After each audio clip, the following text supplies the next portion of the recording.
people? Orseofkorse here, coming at you with another Paragon deck build.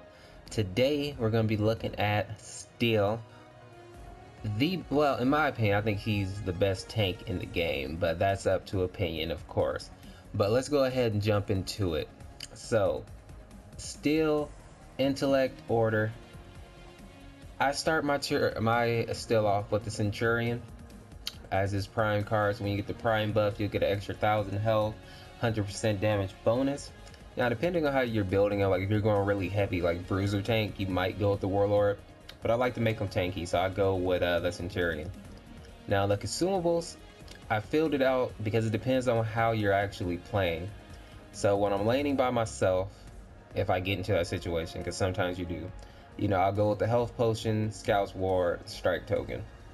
Now, if I'm laning with somebody, which is ideal, I'll go with the Mender's Vow, Shepherd's Vow, Scout's Ward, especially if I'm having like a carry or somebody with me, which is ideal. So the Mender's Vow gives you 7.5 health regen and also gives back mana to the people around you. And Shepherd Wards gives you mana and gives health back to the people around you. Now, this is good if you're laning with somebody because it helps you both stay out in the lane longer, because it's almost like you have an extra potion for your carry. I'm assuming that you're with a carry. So while the other team might have to retreat or go back under their tower, you know, you can push the lane, put pressure on them, make a decision. So I like those cards. Now, as we get into the deck proper, this isn't in any particular order, but the card that I usually build first is this weak Quartz Blade, I think is how it's pronounced. This has 6.5 physical damage, 0.3 mana regen, 100 health, and then 100 health once you fully upgrade it. I equip this with 2 minor strikes and a lesser health, so it helps me get ahead a little early. Gets me with a little bit of attack damage, a little bit of extra health. It give me 300 extra health. You know, just help me get that tanky build early. Now, you can switch this out for another weak card or swap out some of these that I put for more weak cards, because sometimes people want to build like 2 or 3 weak cards and then swap them out later. That's what I do like on my Grim, my Murdoch, but still I only do one of them. So next I build whatever's appropriate, so I might go with the Guardian's Ward. So 6.5 physical damage, 100 health. I do that with 2 strikes and one strike and 2 health. I'm building pretty health heavy on this deck. So Amulet of Veteran, I have 2 of these. 6.5 physical damage, 100 health, 200 health once you fully upgrade it. And then a strike and 2 healths. So now this is my 12-point Amulet of Veteran. If I don't use the 2 12-point cards I have at the end of my deck here, I'll switch this out, because the 2 cards that I have are very defensive. So if I want more offense, I go with this one because it gives me that versatility. So 6.5 physical damage, 100 health, blah blah blah. So, and this one has a major strike and 2 divine healths. So we went over that. Let's go to the meta gem. I like this card because it gives mana. It still doesn't need a lot of mana, but you do want a little bit just to help you, you know, be able to have those moves when you need them, you know, because it's nothing worse than having your charge and not being able, you know, to use it because you're out of mana. Now, this card, 6.5 physical damage, 75 mana, 150 mana once you fully upgrade it. I equipped it with a basic mana, which basically gets rid of all my mana issues, and then 2 major strikes. So I'm hitting fairly hard, got a decent amount of mana. We're good there. Now, this one's optional. If you need it, go for it. If you don't, you know. I usually equip it though. It's the Tempered Plate. So 22 physical armor, 100 health, 44 physical armor, 2 guards, and a health. So my health is pretty good. I'm starting to build my defense. Now remember, if you need to build defense earlier than this, by all means do so. Now these are the cards I really like. The Etherweave Mesh. This card, 22 energy armor, 2.5 cooldown reduction. Once you fully upgrade it, you get 10 cooldown reduction total. And I do this with Advanced Chrono, which gives me 15% right there, put me at 25, and then a barrier. I like this card because cooldown reduction is a fairly big thing on Steel, because he's one of those tanks that can keep enemies in the air. And that 1 point whatever seconds that those people are in the air, that's a big deal, because that's the time that they can't hit you, but you can hit them.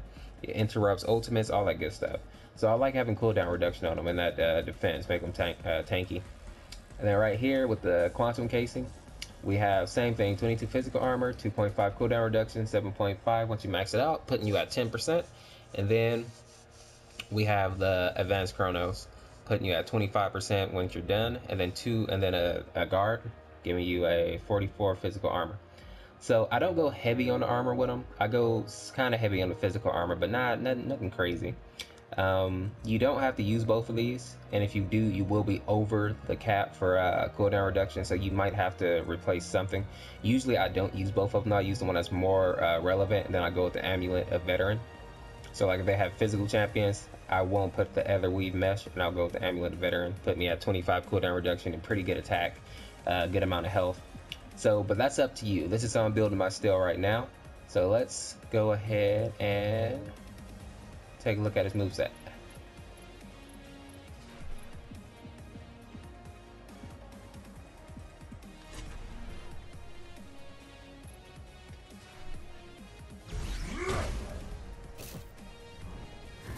So, Steel has a basic melee attack, which is Punch. Very simple, 45 physical damage, levels as you level, of course. Shield block, so Steel shield reduces incoming damage from in front of him by giving him 25 extra physical armor and 25 extra energy armor. So this is good, especially if you're trying to block for your teammates. It's not very good for escaping though, it just slows you down for the most part. But if you're trying to block for somebody else and you want to take that reduced damage, this is a good way to do it. Charge, I love this move. So Steel charges forward, 1250 units, dealing 100 physical damage and knocking enemies back. So like I say, this is a move that interrupts ultimates. This move keeps them in the air for a minute. It's just a good move for just getting the team off balance. I love it. And then Force Shield, so Steel creates an energy barrier that blocks enemies' projectiles and applies a 180 movement slow to them for 3 seconds if they touch it. The wall lasts 5 seconds. Now this is good, especially against carries. You know, you throw that down, Murdoch, Sparrow, Twin Blast, Grim, they can't even hit you. Same for casters, they can't hit you. Like Gideon, he can throw his meteor on the other side of it, I think. But, you know, this is a good way to help your team retreat or slow people down as they're trying to run away. And then Shield Slam, his ultimate, I love his ultimate. So this is basically where he jumps into the air and he slams down on his targets.